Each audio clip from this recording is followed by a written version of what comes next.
Thanks for joining us. I'm Megan Roberts. We begin tonight in Nunavut, where the Conservatives have pledged to build a military base in Iqaluit if they form government.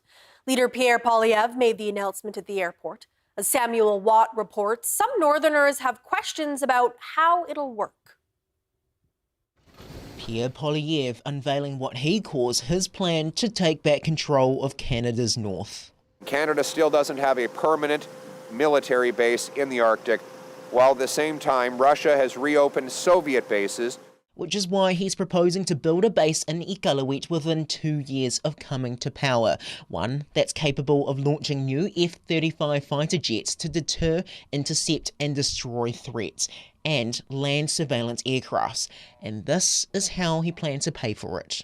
100% of the cost of the base will come out of our foreign aid budget. Other actions in his plan include doubling the number of Canadian Rangers and more heavy icebreakers. There are currently 2 in the works, and he wants to build 2 more on top of that. Former Nunavut Senator Dennis Patterson says this is all a timely announcement. Canada is among 8 out of 30 NATO allies estimated to be falling short of military spending targets, and tensions with the US are high. It's in our mutual interest in defending and protecting our northern border, as well as our southern border, from threats increasingly coming from a Soviet North. This is what makes it sad and makes it embarrassing at the same time. We're reacting on Arctic defense because of the President of the United States. Ken Coates says he's heard these promises time and time again, and this one from Poilievre is bare on details and will likely cost billions of dollars. You have got a massive housing problem, water and everything else. So whatever you're going to invest requires infrastructure. You need a foundation first, and then this new development. Nunavut Premier PJ Ahiaguk says he is heartened to see attention on the north, but he only learned about the Conservatives' plans this morning. He's calling for explicit recognition of the rights and voices of Northerners. Samuel Watt, CBC News, Iqaluit. U.S. President Donald Trump has officially announced 25% tariffs on all steel and aluminum imports, including those from Canada. Both the steel and aluminum sectors in Canada are highly dependent on the U.S. market, and Canada has been the single largest supplier of aluminum to the United States. Richard Madden has the details from Washington. It's a big deal. It's a big deal. This is the beginning of making America rich again. Well, President Donald Trump continues his dramatic shakeup of trade policy by imposing 25% blanket tariffs on all steel and aluminum imports, which could be especially damaging to Canada. But there's a caveat this time. Under Trump's latest executive order, these tariffs won't take effect until March 4th. That's the same day his other 25% tariffs on Canada and Mexico would kick in, and those were linked to border security and fentanyl flow. Now, Trump recently paused those tariffs to give time for negotiators to reach an agreement. But when it comes to steel, this is a big one. Canada is one of America's biggest suppliers, roughly 40% of all U.S. steel imports. And this is used to build America's bridges, roads, skyscrapers, military hardware. But Trump says the U.S. doesn't need Canadian steel. All you have to do is make it in the United States. As an example, Canada. If we make it in the United States, we don't need it to be made in Canada. We'll have the jobs. That's why Canada should be our 51st state. We'll bring back industries, and we'll bring back our jobs, and we'll make America industry great again. So essentially, we're putting on a 25% tariff without exception on all aluminum and all steel. Now, Trump had slapped tariffs against Canadian steel and aluminum back in 2018, justifying them as national security concerns. It took nearly a year for those tariffs to be lifted. So this time, Canadian officials are hoping history will repeat itself and avert another trade crisis as Trump aggressively pushes ahead. Richard Madden, CBC News, Washington. The U.S. tariff threats have Canadian officials looking at eliminating trade barriers between provinces and territories. Northwest Territories leaders support making trade simpler, but they say the territory is in a unique position. Jocelyn Chappelle explains. Which trade barriers need to go? It's a long-standing question between provincial and territorial leaders about their regulatory trade differences. NWT Premier R.J. Simpson says alcohol and cannabis sale restrictions are one example. But he says reducing those barriers wouldn't necessarily have a big impact on the territory. On the other hand, he says there are barriers he'd like to see stay, like the NWT business incentive policy, which gives priority to local companies when bidding on contracts. We need to ensure that we're able to support Northwest Territories businesses, but that said, there's a national push to really break down barriers, and we need to be part of that. So we're going to have to likely give up some things. NWT Minister Caitlin Cleveland is a part of that national push. She is the current chair of Canada's Committee on Internal Trade. Cleveland says that from the NWT's perspective, infrastructure in the territory remains the most significant barrier to trade. Limited road, rail, and port access creates challenges even within the framework of trade agreements. She says work is underway to find common ground with provinces, territories, and the federal government to drive progress forward. Formal talks of removing barriers go back years. In a 2019 analysis, the findings included what the GDP increases across the board could look like. Matt Halliday is the executive director for the Yellowknife Chamber of Commerce. He says now is the time to act towards a solution. It's now the time where to unite our voices, advocate forcefully for a permanent solution, one that eliminates the threat on tariffs on Canadian goods entering the United States altogether. The window of opportunity must be used strategically to influence the final decision. Halliday says they are in discussions with the Canadian Chamber of Commerce. The Committee on Internal Trade is currently working with jurisdictions to identify barriers and put them in a report. That report is expected to be complete in March. Jocelyn Chappelle, CBC News, Yellowknife. The territorial premiers are headed to Washington, D.C. They're part of a delegation of Canadian premiers traveling south to lobby the U.S. government. Trade will be a big topic as they meet with American lawmakers. But the northern leaders have their own agenda with another pressing issue, Arctic security. Northwest Territories Premier R.J. Simpson spoke earlier about their plans. So we're meeting with a number of individuals. Some are sitting on important committees. So on the Congressional Committee, the Ways and Means Committee, they deal with trade. So representatives from that committee, some senators, some Congress people. I'm actually doing a full second day of events with just the northern premiers. And so on Thursday, we're going to be meeting with Senator from Alaska, Ambassador for Denmark, and representative from Greenland. And so, we're making the most of our time while we're down there. Well, there's so much focus on the Arctic right now in the north. And so it's important that we're all talking from, the west in Alaska all the way to Greenland, just to make sure that, we're all on the same page, we're all aligned, or at least we all know each other's views. I don't think we're all going to be aligned, but at least we'll know where each other's coming from. I think with the focus on Arctic security, Arctic sovereignty, the opening up of the Northwest Passage very slowly, but it is getting easier to traverse. It's important to have the discussions with the jurisdictions on either side of us. I have a strong relationship with the premiers from the Yukon and Nunavut, and our governments have strong relationships as well, but we need to extend that a bit further and really take into account all of the Arctic. So when we go to Ottawa, we know what we're talking about. We know what other jurisdictions are doing. Simpson says he flies to Washington tomorrow and he is in back-to-back meetings. He says so far, U.S. President Donald Trump is not on any of the itineraries.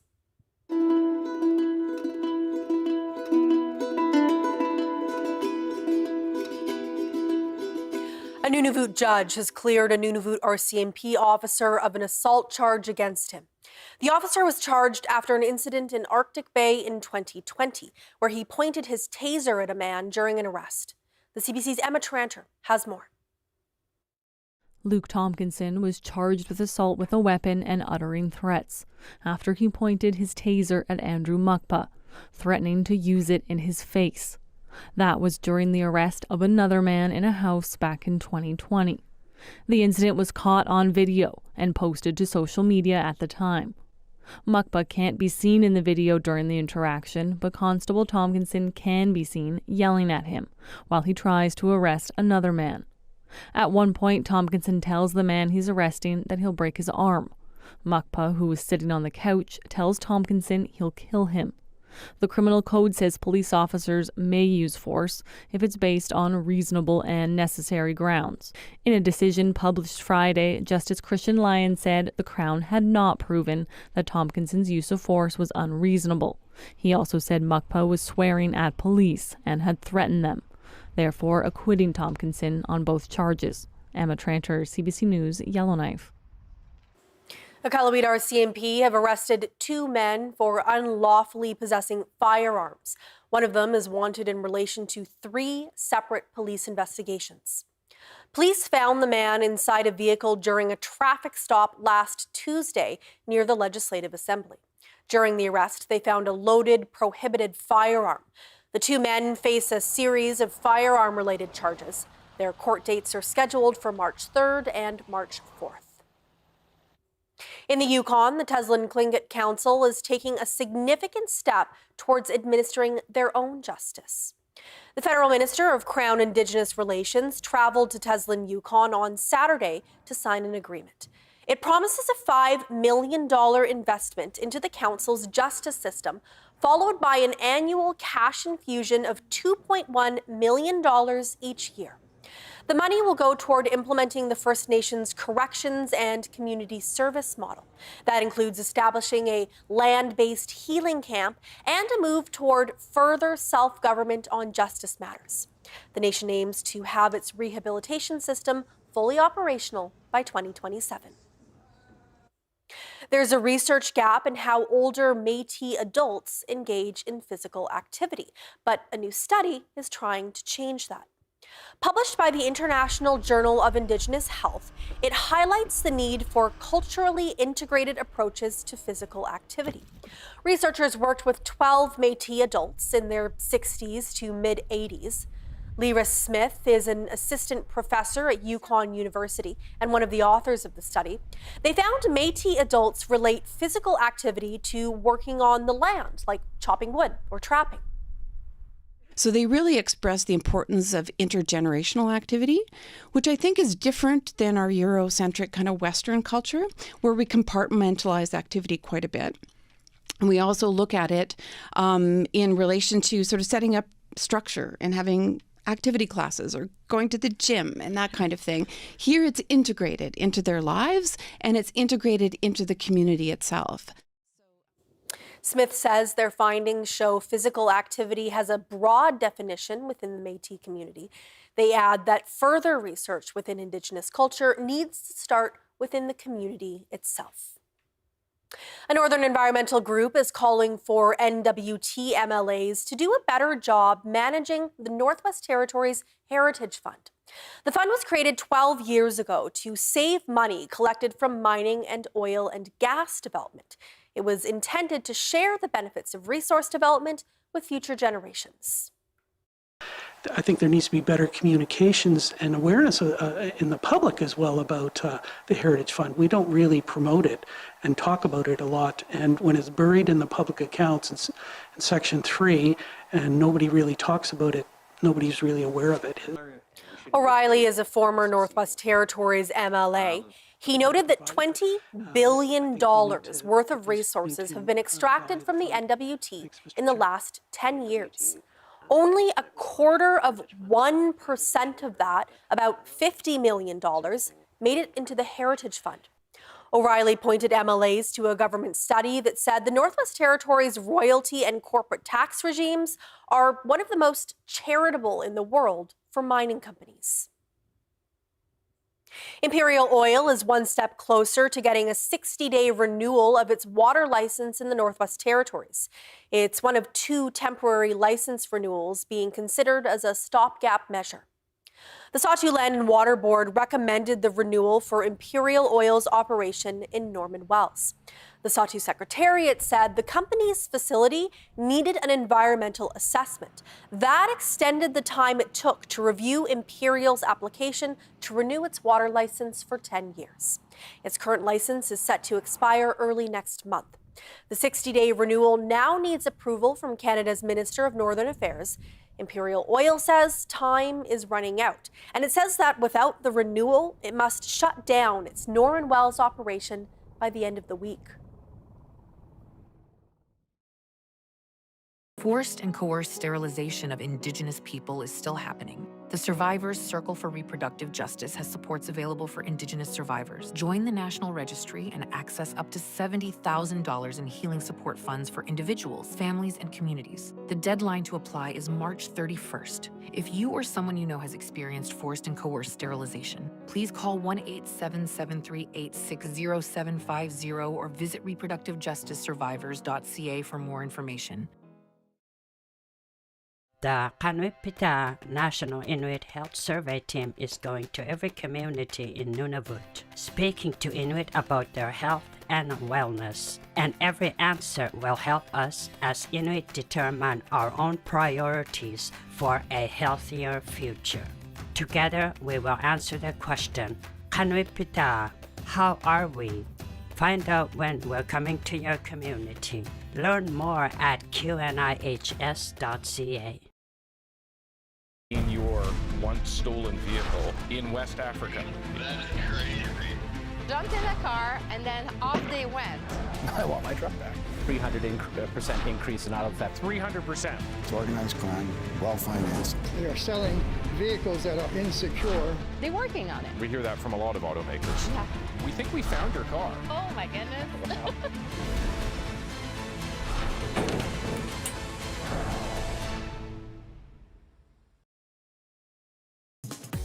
This is CBC North on your smart TV because CBC News is now streaming local. Local news and weather on your connected TV or favorite device. CBC News North, streaming now. It makes sense that they get a larger share, or does it? Welcome to the Greenbelt. All of this, just single detached homes? Yes.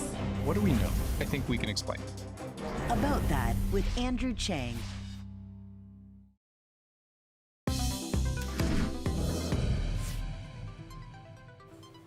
In Dawson City, a local business is shaking up an untraditional mocktail. The business says it gives customers a different kind of buzz. Chris McIntyre explains. For those who don't drink, mocktails can be a great alternative. Traditionally, they're made of sodas, syrups, and juices. But if you still want that little buzz in your cup, there is another, less traditional ingredient available. Yukon Spa started serving it late last month. The new mocktail contains GABA, for gamma-aminobutyric acid. GABA has a calming effect on your brain. It's thought to play a major role in controlling nerve cell hyperactivity associated with things like anxiety, stress, and fear.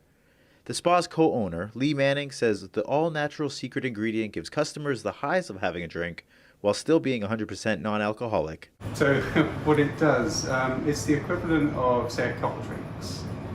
If you continue to drink, the effects don't increase.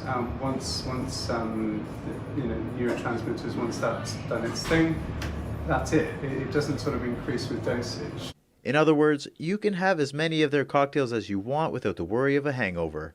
Manning does advise people not to drive for an hour after the effects set in.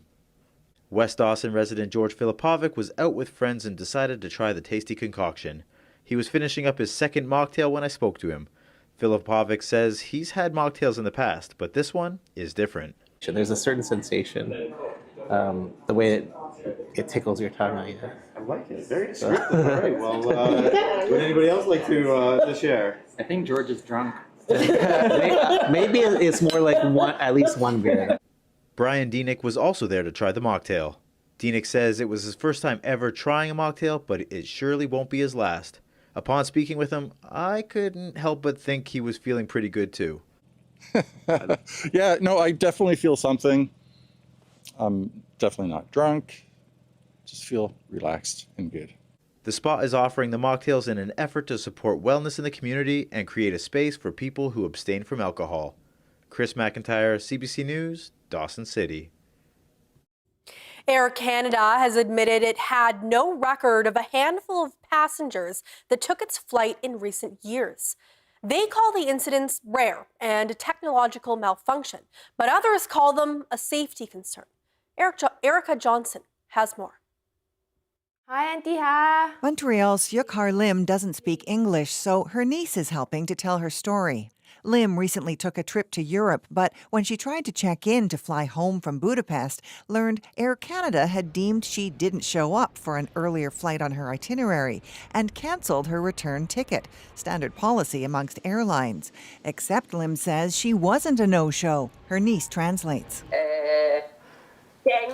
I was very scared and I did not know what to do. Desperate to get on the plane, Lim shelled out almost $2,600.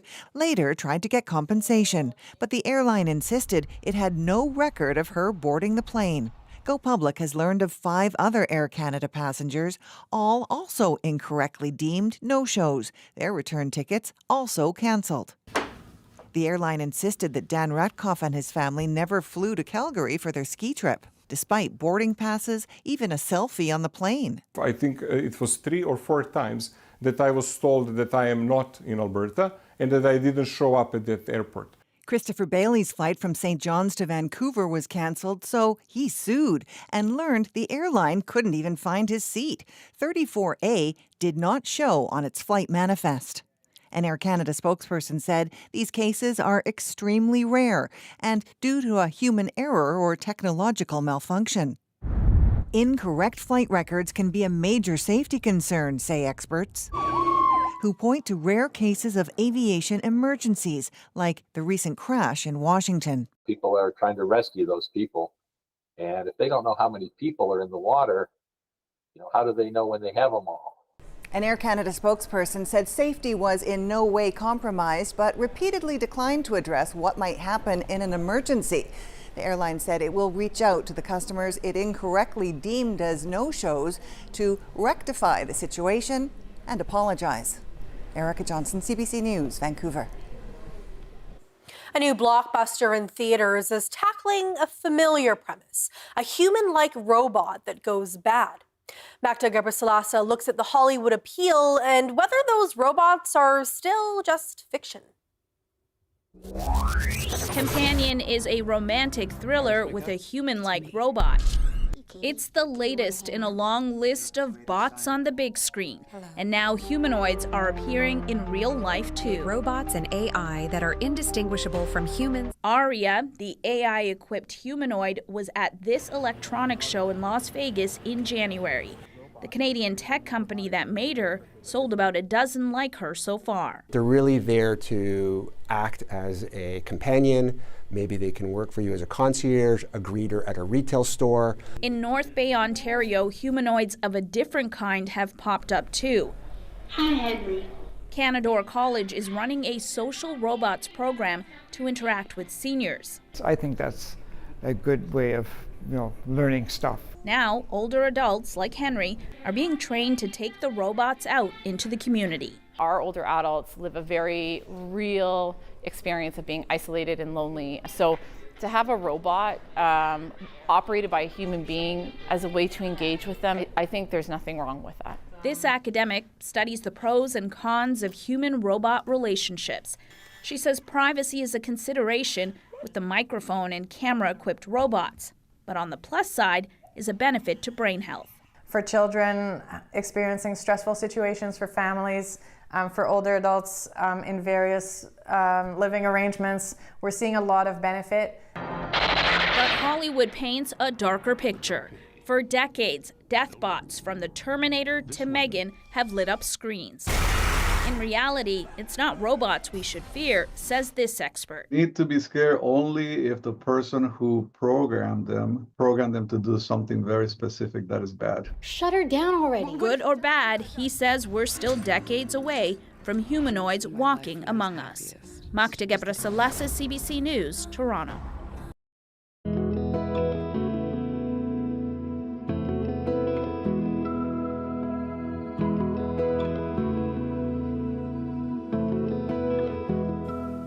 Yellowknife residents say they're seeing a busier, friendlier recreation space after the city of Yellowknife waived fees for part of the field house for 2025. The city announced that the indoor track and playground would be free just over a month ago. City Council decided to waive this year's admission fees back in December. Before that, it cost about $9 per visit for adults. Yellowknife's mayor says she's hearing a lot about that change from residents. really positive feedback, more and more users, and so I hope that continues. I know January is always our busiest month. Everybody's hitting their New Year's resolutions hard. Alti says this year will be a pilot to test out free admission at the field house. Staff will continue listening to feedback as the year goes on, and they'll vote later on whether to extend the free entry into next year. Nunavut Animal Rescue held a puppy yoga class last week. They say it's the first time they've done it in at least 10 years. Puppy yoga involves doing yoga with puppies running around. The executive director of the rescue says the puppies were ready to play. For beautiful puppies that are very excited to be socialized and hang out with some people and chewing on some fingers and playing around a lot and climbing on people. The rescue works to help rehome puppies and offers services like vaccination and spay and neuter clinics. The puppy yoga was held at the Iqaluit Racket Club. Participants paid a minimum donation of $50 to attend. The funding will help the animal rescue care for puppies and other services.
And that is Northbeat for tonight. For news anytime, go to cbc.ca/north. Thank you for watching. I'm Megan Roberts. Have a good night.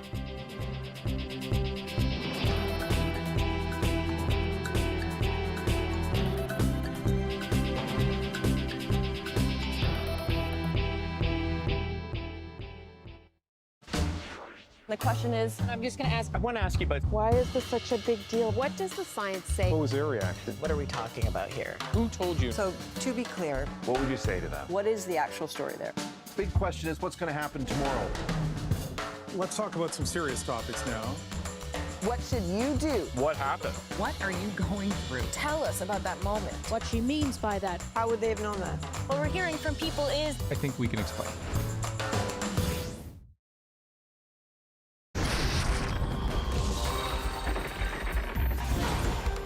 How can any of this be fair? Now, you might think, hey, we just need more doctors, but that's not really it. a Russian scam here. Shows you where it starts, where it ends. Were you really willing to risk that job? Yes. At Thunder Bay's favorite festival, Wake the Giant. Ta-da! There it is. Stream anytime. CBC News. This is CBC North on your smart TV because CBC News is now streaming local. Local news and weather on your connected TV or favorite device. CBC News North, streaming now. Being Black in Canada, a space for news, documentaries, arts, and more. Celebrating a uniquely Canadian perspective on Black issues with the cultural moments that matter to Black Canadians. Visit cbc.ca/Being Black in Canada. We're here to get it done. We're here to show up and show off. Here we go. Let's play the feud, Canadian style. Here we go. Family Feud Canada. Watch free on CBC Gem. Detective Constable. Don't discount her instincts. She'll follow them with or without you. Go yourself! In my experience, it's best to know what she's thinking.